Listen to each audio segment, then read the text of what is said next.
श्री स्वामी समर्थ. नमस्कार प्रिय स्वामी भक्तांनो. नामस्मरणात इतकी ताकद असते जी इतर कोणत्याही गोष्टीतून आपल्याला मिळत नाही. म्हणूनच आज आम्ही तुमच्यासाठी श्री स्वामी समर्थ महाराजांचा एक चमत्कारिक मंत्र घेऊन आलेलो आहोत. या मंत्राचा जप तुम्ही श्रद्धेने केला तर तुम्हाला याचा चमत्कार नक्कीच दिसून येईल. हा मंत्र म्हणजे श्री स्वामी समर्थांचा आशीर्वाद आहे. तो तुम्ही आज प्राप्त करून घ्या. हा प्रभावी मंत्र जर तुम्ही ऐकलात तर तुमची अडकलेली सर्व कामे पूर्ण होऊ शकतात. तुमच्या मनातील इच्छा पूर्ण होतील.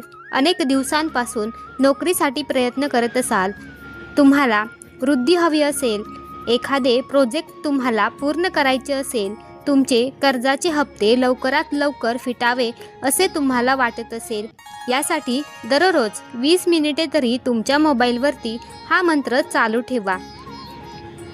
तुम्हाला हा मंत्र फक्त ऐकायचा आहे आणि मनातल्या मनात उच्चारायचा आहे. तुम्ही तुमची कामे करता करता किंवा कामाच्या ठिकाणी हा मंत्र ऐकू शकता.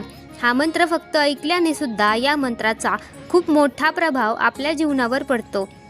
तुमच्या मनातही सतत निगेटिव्ह विचार येत असतील तर हा मंत्र तुम्ही दररोज 20 मिनिटे ऐका. असे 5 दिवस सलग केल्यानंतर तुम्हाला नक्कीच याचा फरक दिसून येईल. लक्षात ठेवा, आपण जितक्या श्रद्धेने देवावर विश्वास ठेवतो तितक्याच श्रद्धेने देव आपल्याला त्याचे फळ देत असतो. म्हणून हा मंत्र ऐकण्यामध्ये कंजूसी करू नका. कमीत कमी 108 वेळा किंवा त्यापेक्षा जास्त 11 वेळा हा तुम्ही मंत्र ऐकू शकता. तुम्हाला फक्त तुमच्या दिवसभरातील 20 ते 25 मिनिटे या मंत्रासाठी द्यायचे आहेत. असे केल्याने तुम्हाला तुमच्या जीवनात नक्कीच धनलाभ, आरोग्य, सुख समृद्धी प्राप्त होईल. तुम्ही अनेक दिवसांपासून एखाद्या चमत्काराची वाट पाहत असाल तर तो दिवस आज आला आहे. या चमत्कारिक मंत्रामुळे तुमच्या सर्व इच्छा पूर्ण होणार आहेत.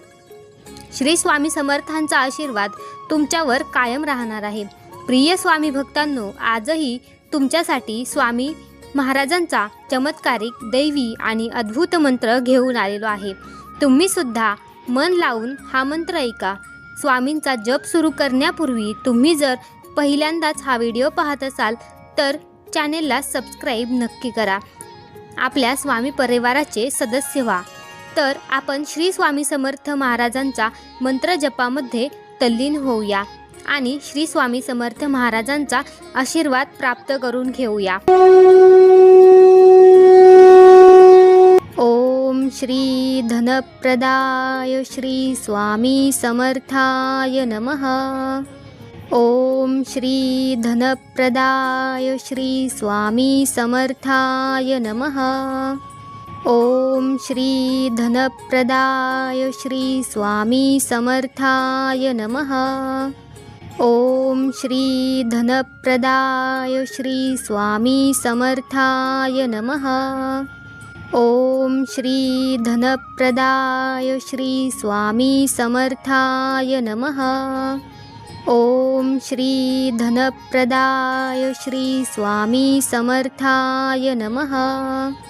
ओम श्री धनप्रदाय श्री स्वामी समर्थाय नमः. ओम श्री धनप्रदाय श्री स्वामी समर्थाय नमः. ओम श्री धनप्रदाय श्री स्वामी समर्थाय नमः. ओम श्री धनप्रदाय श्री स्वामी समर्थाय नमः. ओम श्री धनप्रदाय श्री स्वामी समर्थाय नमः. ओम श्री धनप्रदाय श्री स्वामी समर्थाय नमः. ओम श्री धनप्रदाय श्री स्वामी समर्थाय नमः. ओम श्री धनप्रदाय श्री स्वामी समर्थाय नमः. ओम श्री धनप्रदाय श्री स्वामी समर्थाय नमः. ओम श्री धनप्रदाय श्री स्वामी समर्थाय नमः. ओम श्री धनप्रदाय श्री स्वामी समर्थाय नमः. ओम श्री धनप्रदाय श्री स्वामी समर्थाय नमः। ओम श्री धनप्रदाय श्री स्वामी समर्थाय नमः। ओम श्री धनप्रदाय श्री स्वामी समर्थाय नमः। ओम श्री धनप्रदाय श्री स्वामी समर्थाय नमः। ओम श्री धनप्रदाय श्री स्वामी समर्थाय नमः। ओम श्री धनप्रदाय श्री स्वामी समर्थाय नमः। ओम श्री धनप्रदाय श्री स्वामी समर्थाय नमः। ओम श्री धनप्रदाय श्री स्वामी समर्थाय नमः। ओम श्री धनप्रदाय श्री स्वामी समर्थाय नमः। ओम श्री धनप्रदाय श्री स्वामी समर्थाय नमः। ओम श्री धनप्रदाय श्री स्वामी समर्थाय नमः। ओम श्री धनप्रदाय श्री स्वामी समर्थाय नमः। ओम श्री धनप्रदाय श्री स्वामी समर्थाय नमः। ओम श्री धनप्रदाय श्री स्वामी समर्थाय नमः। ओम श्री धनप्रदाय श्री स्वामी समर्थाय नमः। ओम श्री धनप्रदाय श्री स्वामी समर्थाय नमः। ओम श्री धनप्रदाय श्री स्वामी समर्थाय नमः। ओम श्री धनप्रदाय श्री स्वामी समर्थाय नमः। ओम श्री धनप्रदाय श्री स्वामी समर्थाय नमः। ओम श्री धनप्रदाय श्री स्वामी समर्थाय नमः। ओम श्री धनप्रदाय श्री स्वामी समर्थाय नमः। ओम श्री धनप्रदाय श्री स्वामी समर्थाय नमः। ओम श्री धनप्रदाय श्री स्वामी समर्थाय नमः। ओम श्री धनप्रदाय श्री स्वामी समर्थाय नमः। ओम श्री धनप्रदाय श्री स्वामी समर्थाय नमः। ओम श्री धनप्रदाय श्री स्वामी समर्थाय नमः। ओम श्री धनप्रदाय श्री स्वामी समर्थाय नमः। ओम श्री धनप्रदाय श्री स्वामी समर्थाय नमः। ओम श्री धनप्रदाय श्री स्वामी समर्थाय नमः। ओम श्री धनप्रदाय श्री स्वामी समर्थाय नमः। ओम श्री धनप्रदाय श्री स्वामी समर्थाय नमः। ओम श्री धनप्रदाय श्री स्वामी समर्थाय नमः। ओम श्री धनप्रदाय श्री स्वामी समर्थाय नमः। ओम श्री धनप्रदाय श्री स्वामी समर्थाय नमः। ओम श्री धनप्रदाय श्री स्वामी समर्थाय नमः। ओम श्री धनप्रदाय श्री स्वामी समर्थाय नमः। ओम श्री धनप्रदाय श्री स्वामी समर्थाय नमः। ओम श्री धनप्रदाय श्री स्वामी समर्थाय नमः। ओम श्री धनप्रदाय श्री स्वामी समर्थाय नमः। ओम श्री धनप्रदाय श्री स्वामी समर्थाय नमः। ओम श्री धनप्रदाय श्री स्वामी समर्थाय नमः। ओम श्री धनप्रदाय श्री स्वामी समर्थाय नमः। ओम श्री धनप्रदाय श्री स्वामी समर्थाय नमः। ओम श्री धनप्रदाय श्री स्वामी समर्थाय नमः। ओम श्री धनप्रदाय श्री स्वामी समर्थाय नमः। ओम श्री धनप्रदाय श्री स्वामी समर्थाय नमः। ओम श्री धनप्रदाय श्री स्वामी समर्थाय नमः। ओम श्री धनप्रदाय श्री स्वामी समर्थाय नमः। ओम श्री धनप्रदाय श्री स्वामी समर्थाय नमः। ओम श्री धनप्रदाय श्री स्वामी समर्थाय नमः। ओम श्री धनप्रदाय श्री स्वामी समर्थाय नमः। ओम श्री धनप्रदाय श्री स्वामी समर्थाय नमः। ओम श्री धनप्रदाय श्री स्वामी समर्थाय नमः। ओम श्री धनप्रदाय श्री स्वामी समर्थाय नमः। ओम श्री धनप्रदाय श्री स्वामी समर्थाय नमः। ओम श्री धनप्रदाय श्री स्वामी समर्थाय नमः। ओम श्री धनप्रदाय श्री स्वामी समर्थाय नमः। ओम श्री धनप्रदाय श्री स्वामी समर्थाय नमः। ओम श्री धनप्रदाय श्री स्वामी समर्थाय नमः। ओम श्री धनप्रदाय श्री स्वामी समर्थाय नमः। ओम श्री धनप्रदाय श्री स्वामी समर्थाय नमः। ओम श्री धनप्रदाय श्री स्वामी समर्थाय नमः। ओम श्री धनप्रदाय श्री स्वामी समर्थाय नमः। ओम श्री धनप्रदाय श्री स्वामी समर्थाय नमः। ओम श्री धनप्रदाय श्री स्वामी समर्थाय नमः।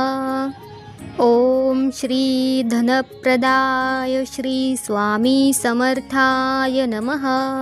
ओम श्री धनप्रदाय श्री स्वामी समर्थाय नमः। ओम श्री धनप्रदाय श्री स्वामी समर्थाय नमः।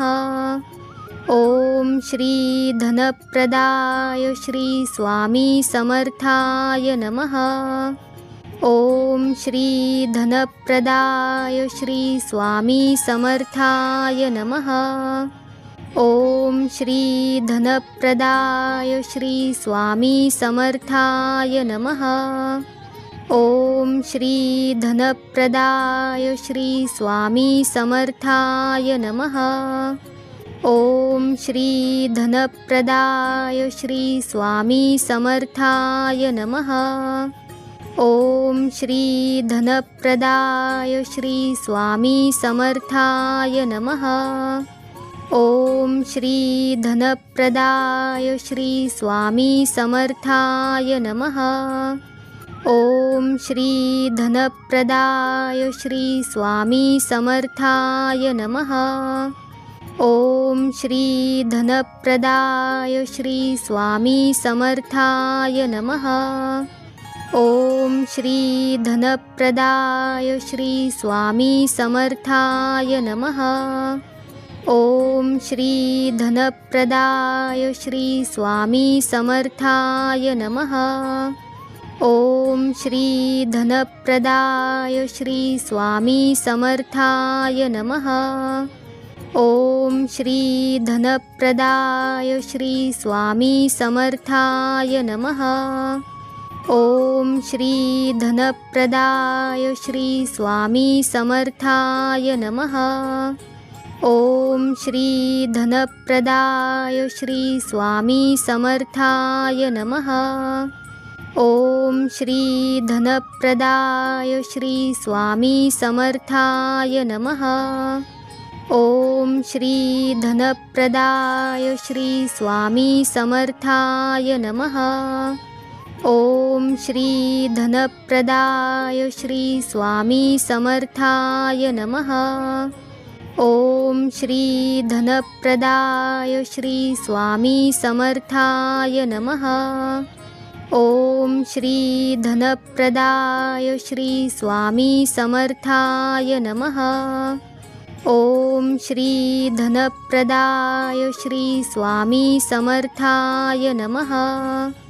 ओम श्री धनप्रदाय श्री स्वामी समर्थाय नमः। ओम श्री धनप्रदाय श्री स्वामी समर्थाय नमः। ओम श्री धनप्रदाय श्री स्वामी समर्थाय नमः। ओम श्री धनप्रदाय श्री स्वामी समर्थाय नमः। ओम श्री धनप्रदाय श्री स्वामी समर्थाय नमः। ओम श्री धनप्रदाय श्री स्वामी समर्थाय नमः। ओम श्री धनप्रदाय श्री स्वामी समर्थाय नमः। ओम श्री धनप्रदाय श्री स्वामी समर्थाय नमः। ओम श्री धनप्रदाय श्री स्वामी समर्थाय नमः। ओम श्री धनप्रदाय श्री स्वामी समर्थाय नमः। ओम श्री धनप्रदाय श्री स्वामी समर्थाय नमः। ओम श्री धनप्रदाय श्री स्वामी समर्थाय नमः। ओम श्री धनप्रदाय श्री स्वामी समर्थाय नमः। ओम श्री धनप्रदाय श्री स्वामी समर्थाय नमः। ओम श्री धनप्रदाय श्री स्वामी समर्थाय नमः। ओम श्री धनप्रदाय श्री स्वामी समर्थाय नमः। ओम श्री धनप्रदाय श्री स्वामी समर्थाय नमः। ओम श्री धनप्रदाय श्री स्वामी समर्थाय नमः। ओम श्री धनप्रदाय श्री स्वामी समर्थाय नमः। ओम श्री धनप्रदाय श्री स्वामी समर्थाय नमः। ओम श्री धनप्रदाय श्री स्वामी समर्थाय नमः। ओम श्री धनप्रदाय श्री स्वामी समर्थाय नमः। ओम श्री धनप्रदाय श्री स्वामी समर्थाय नमः। ओम श्री धनप्रदाय श्री स्वामी समर्थाय नमः। ओम श्री धनप्रदाय श्री स्वामी समर्थाय नमः।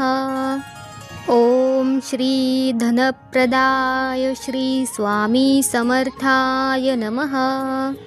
ओम श्री धनप्रदाय श्री स्वामी समर्थाय नमः।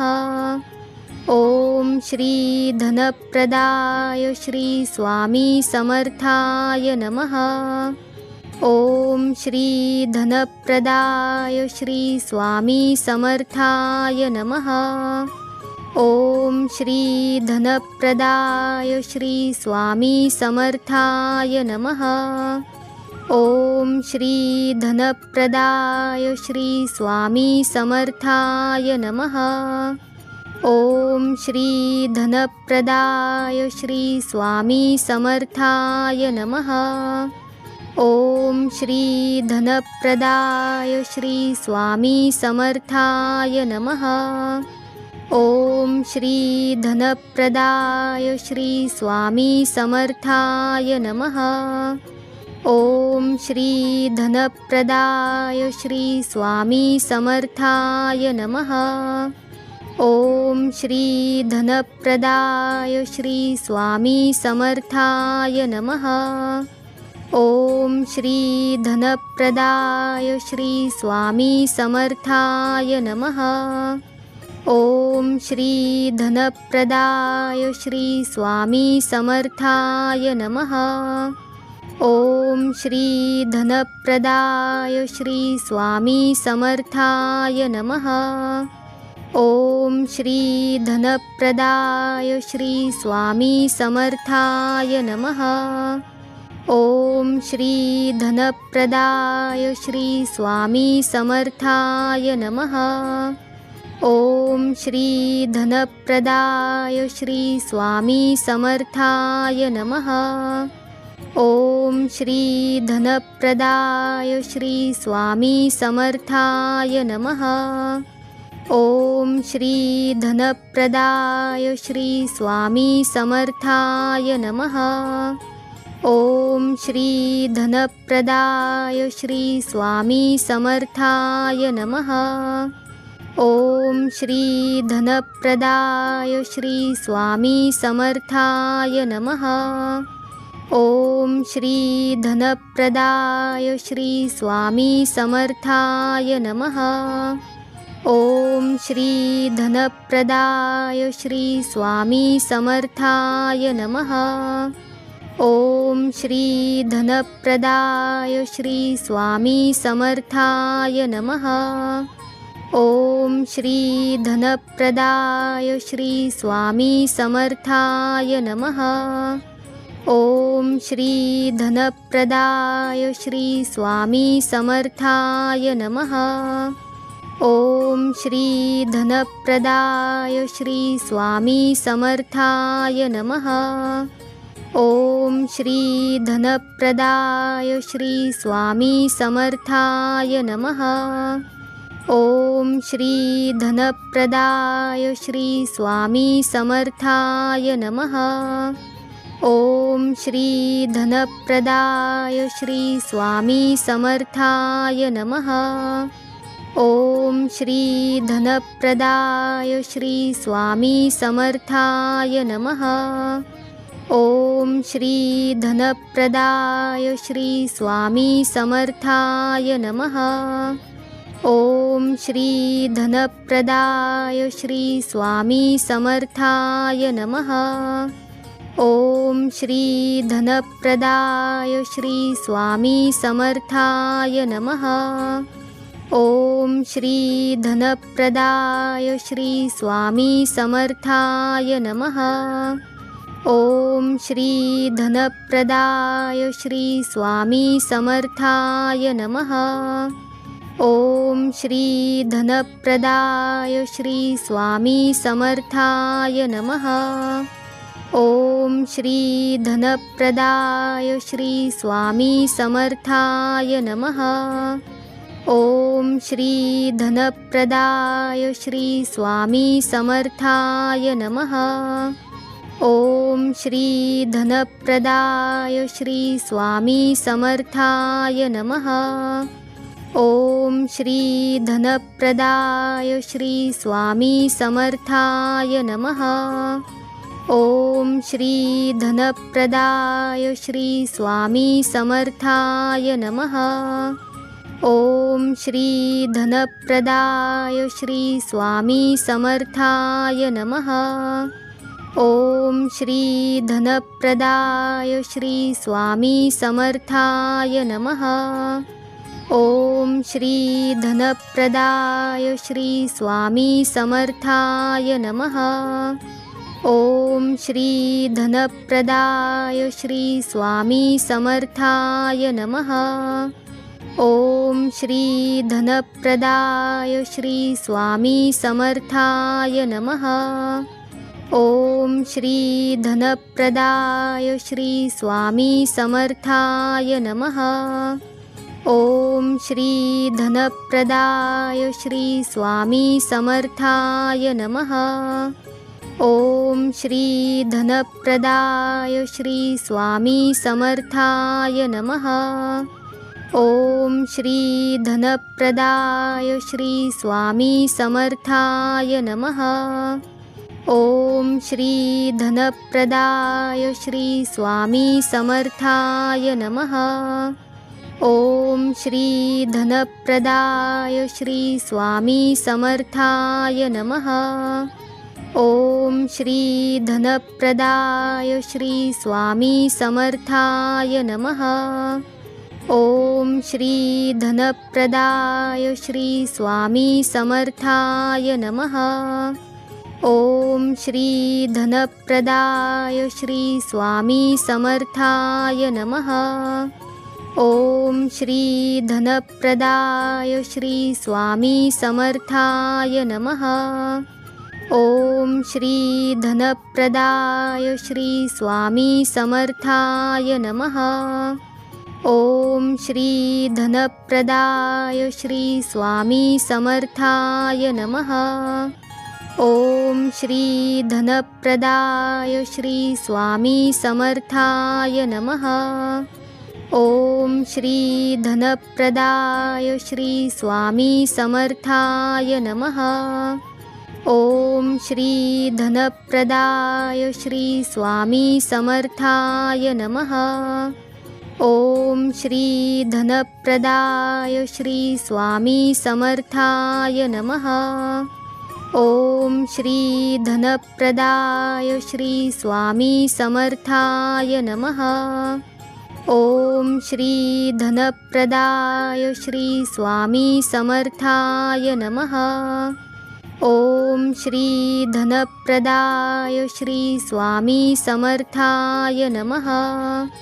ओम श्री धनप्रदाय श्री स्वामी समर्थाय नमः।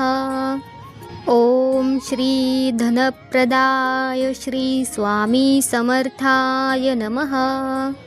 ओम श्री धनप्रदाय श्री स्वामी समर्थाय नमः। ओम श्री धनप्रदाय श्री स्वामी समर्थाय नमः। ओम श्री धनप्रदाय श्री स्वामी समर्थाय नमः। ओम श्री धनप्रदाय श्री स्वामी समर्थाय नमः। ओम श्री धनप्रदाय श्री स्वामी समर्थाय नमः। ओम श्री धनप्रदाय श्री स्वामी समर्थाय नमः। ओम श्री धनप्रदाय श्री स्वामी समर्थाय नमः। ओम श्री धनप्रदाय श्री स्वामी समर्थाय नमः। ओम श्री धनप्रदाय श्री स्वामी समर्थाय नमः। ओम श्री धनप्रदाय श्री स्वामी समर्थाय नमः। ओम श्री धनप्रदाय श्री स्वामी समर्थाय नमः। ओम श्री धनप्रदाय श्री स्वामी समर्थाय नमः। ओम श्री धनप्रदाय श्री स्वामी समर्थाय नमः। ओम श्री धनप्रदाय श्री स्वामी समर्थाय नमः। ओम श्री धनप्रदाय श्री स्वामी समर्थाय नमः। ओम श्री धनप्रदाय श्री स्वामी समर्थाय नमः। ओम श्री धनप्रदाय श्री स्वामी समर्थाय नमः। ओम श्री धनप्रदाय श्री स्वामी समर्थाय नमः। ओम श्री धनप्रदाय श्री स्वामी समर्थाय नमः। ओम श्री धनप्रदाय श्री स्वामी समर्थाय नमः। ओम श्री धनप्रदाय श्री स्वामी समर्थाय नमः। ओम श्री धनप्रदाय श्री स्वामी समर्थाय नमः। ओम श्री धनप्रदाय श्री स्वामी समर्थाय नमः। ओम श्री धनप्रदाय श्री स्वामी समर्थाय नमः। ओम श्री धनप्रदाय श्री स्वामी समर्थाय नमः। ओम श्री धनप्रदाय श्री स्वामी समर्थाय नमः। ओम श्री धनप्रदाय श्री स्वामी समर्थाय नमः। ओम श्री धनप्रदाय श्री स्वामी समर्थाय नमः। ओम श्री धनप्रदाय श्री स्वामी समर्थाय नमः। ओम श्री धनप्रदाय श्री स्वामी समर्थाय नमः। ओम श्री धनप्रदाय श्री स्वामी समर्थाय नमः। ओम श्री धनप्रदाय श्री स्वामी समर्थाय नमः। ओम श्री धनप्रदाय श्री स्वामी समर्थाय नमः। ओम श्री धनप्रदाय श्री स्वामी समर्थाय नमः। ओम श्री धनप्रदाय श्री स्वामी समर्थाय नमः। ओम श्री धनप्रदाय श्री स्वामी समर्थाय नमः। ओम श्री धनप्रदाय श्री स्वामी समर्थाय नमः। ओम श्री धनप्रदाय श्री स्वामी समर्थाय नमः। ओम श्री धनप्रदाय श्री स्वामी समर्थाय नमः। ओम श्री धनप्रदाय श्री स्वामी समर्थाय नमः। ओम श्री धनप्रदाय श्री स्वामी समर्थाय नमः। ओम श्री धनप्रदाय श्री स्वामी समर्थाय नमः। ओम श्री धनप्रदाय श्री स्वामी समर्थाय नमः। ओम श्री धनप्रदाय श्री स्वामी समर्थाय नमः। ओम श्री धनप्रदाय श्री स्वामी समर्थाय नमः। ओम श्री धनप्रदाय श्री स्वामी समर्थाय नमः। ओम श्री धनप्रदाय श्री स्वामी समर्थाय नमः। ओम श्री धनप्रदाय श्री स्वामी समर्थाय नमः।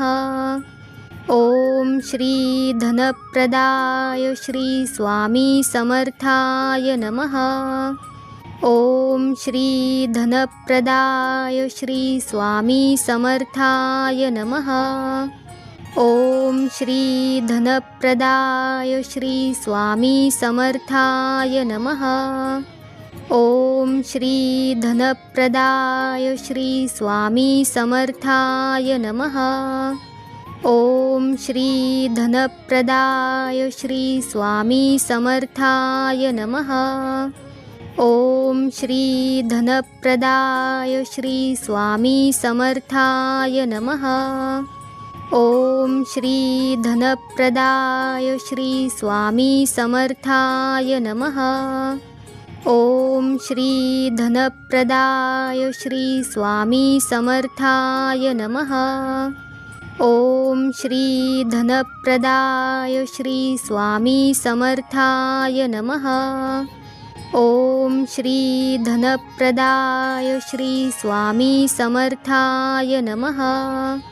ओम श्री धनप्रदाय श्री स्वामी समर्थाय नमः।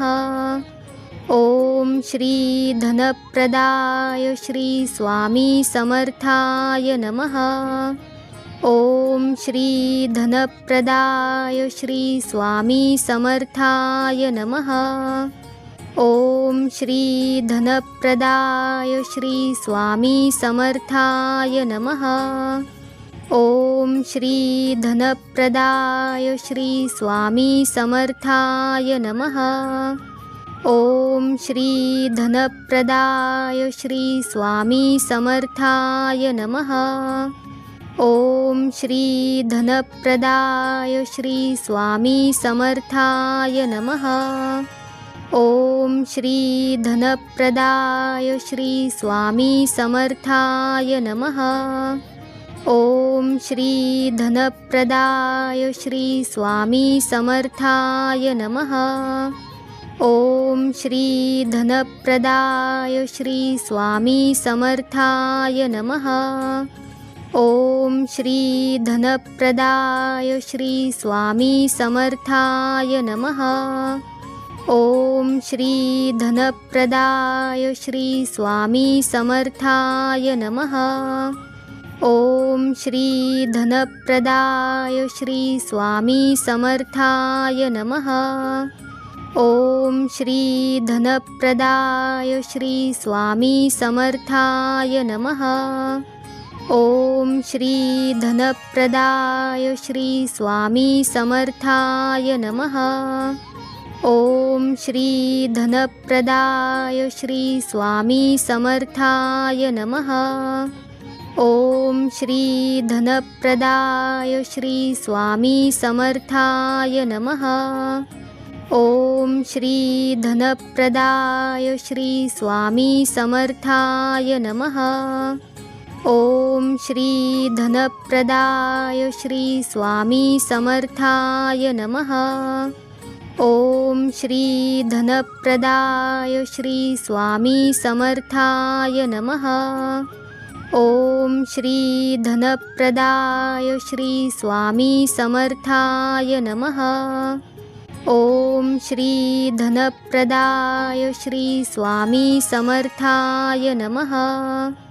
ओम श्री धनप्रदाय श्री स्वामी समर्थाय नमः। ओम श्री धनप्रदाय श्री स्वामी समर्थाय नमः। ओम श्री धनप्रदाय श्री स्वामी समर्थाय नमः। ओम श्री धनप्रदाय श्री स्वामी समर्थाय नमः। ओम श्री धनप्रदाय श्री